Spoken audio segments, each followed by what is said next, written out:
Okay, chapter 10, and continuing.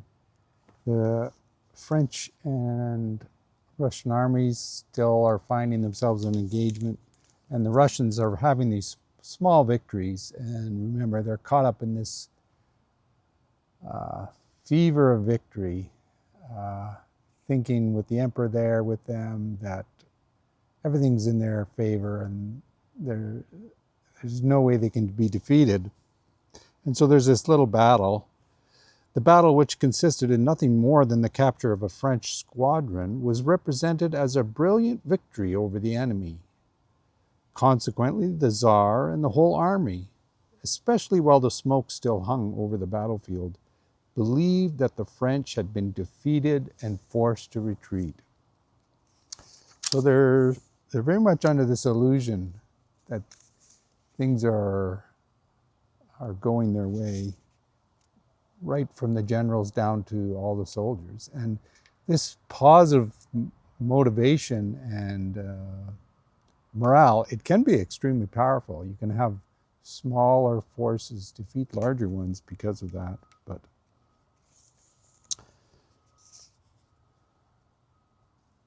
there's this kind of interesting couple paragraphs describing the army. Just as in the mechanism of a clock, so in the mechanism of the military machine. The impetus, once given, leads irresistibly to the final result. But till the moment when this impulse is transmitted to those parts that the action has not yet reached, as in a clock, they remain quiescent and stationary, prepared to remain so for hundreds of years. But the moment when that lever catches and responds, it creaks, turns, and takes part in the common movement, the result and aim of which are beyond its ken.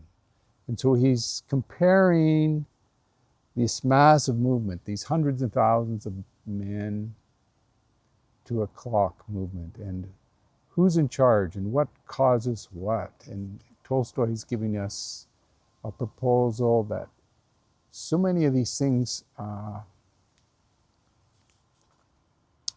happen sort of inevitably. Just as in a clock, the result of the complex action of innumerable wheels and pulleys is only the slow, regular movement of the hands that indicate the time. So you have all this mechanism, and what's it doing? It's just showing the time, all this complexity behind it. So the result of all the complicated human activities of 160,000 Russians and Frenchmen, all the passions, hopes, regrets, humiliations, sufferings, the transports of pride, of fear, and enthusiasm, was only the loss of the Battle of Austerlitz. And so this is not a secret. The Russians basically lose this battle to come, and so we kind of know what's going to happen. And as Tolstoy is describing it, it's almost unavoidable. And we can name blame or cause or because of this.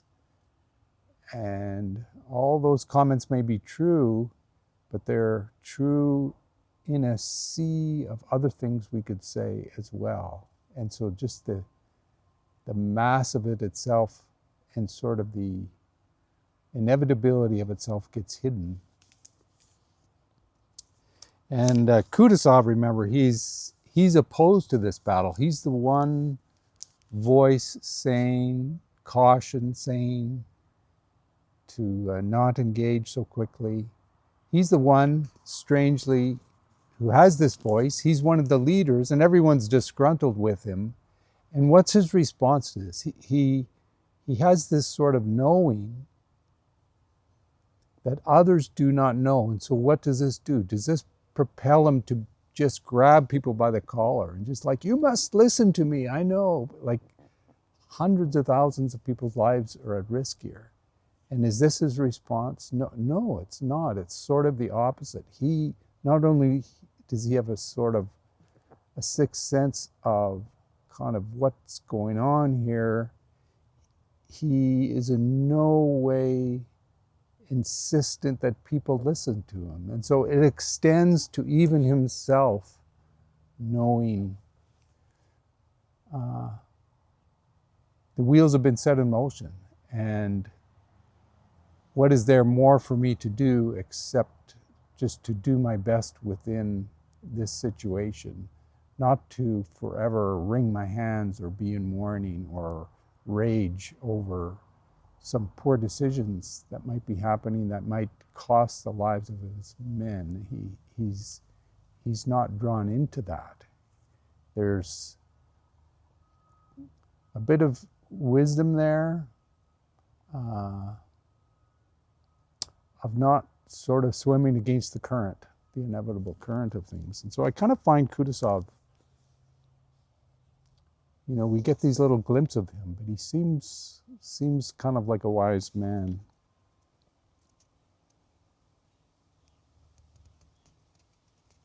And Prince Andrei's noticing this, like he's the adjutant to Kutuzov, and Kutuzov is kind of disgruntled and people aren't listening to him, and he's sort of confused by this, or he's not in all of those conversations. And he himself is wondering, well, who is right? Is Kutuzov right? Are all these other generals right?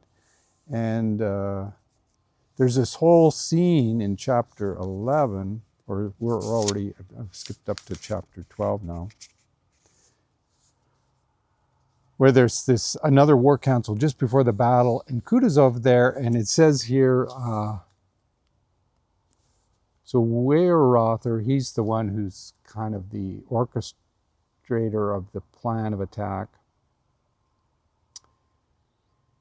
He presented a striking contrast with his briskness and enthusiasm to the sleepy, sullen Kutuzov, who reluctantly played the part of chairman and leader of the war council. You see, still Kutuzov, he was kind of the pinnacle of all these guys, but he was overrun by the emperor and all the other generals saying, you know, we got to do this. And so, you know, he could resign. He could just, in a huff, you know, take his ball and go home. I don't agree with you guys. But he reluctantly participates and is a part of it, but he's very unenthusiastic about it. And so he just plays this role of this, you know, we have to have this meeting and spend hours talking about this, but it's really, what's it all going to result in? I mean, we can talk and talk and talk and talk and talk, and it doesn't really matter. And even Andrei is there. He's wishing he could share his opinions because he has insights that might improve it. But eventually it's late into the night and Kutuzov just cuts the meeting short. It's just like, okay, guys, come on. This is enough. We can't change anything. It's too late for that. And I don't know. I wonder if you think this is kind of being too passive in that situation, or if he's actually, you know, there's some wisdom within Kutuzov. And I'm kind of jumping over parts here, but that's kind of the theme of it. And then we get, I'll just firstly just read this funny thing. When the monotonous sound of Weyrother's voice ceased, Kutuzov opened his eyes, so he's kind of been sleeping. As a miller wakes up when the drone of the mill wheel is interrupted. He listened to Langeron's observations with an expression that seemed to say, "Oh, so you're still talking about that same nonsense." And he quickly closed his eyes and let his head sink even lower. Like that. And we get this near the end of chapter 12, this insight into Andrei, which I think it is, he's seen something in himself that is within us all. And I actually count it as clear self-awareness. And so this is the first step into growth. Clearly seeing yourself, which is often a lot of bad news, and seeing all the motivations within us. You know, we have motivations for kindness and cruelty and greed and generosity. All these things exist within us. Sometimes we like to have the identity thinking we've kind of tamped down some of these, what we think is of pure or poor motivations or energies, but I think they're always there. And here as battle is drawing near, he has this thought, maybe I will be killed tomorrow. And it just triggered in his mind this sort of process of thinking and this clarity of thought within himself. And suddenly at this thought of death, a whole chain of the most remote and intimate memories rose in his mind. He recalled his last parting from his father and his wife, remembered the early days of his love for her, thought of her pregnancy and felt sorry for her and for himself. And in an overwrought and deeply affected state of mind, went out of the hut. And so it's on the cusp of battle, and his mind is getting triggered to ponder a whole bunch of things, and there's just a lot going on in his mind. He's feeling kindness and love to his father, his wife, his sister, feeling sorry that they're in this state, sorry for those people, sorry for himself, but not a ruminating type of thing. But I feel it's of some clarity, and he's just sorting through all these mixed emotions within himself. And one emotion that comes to the surface is this desire for glory, this desire for other men and people to recognize him, to have others think good of him, to put it just bluntly.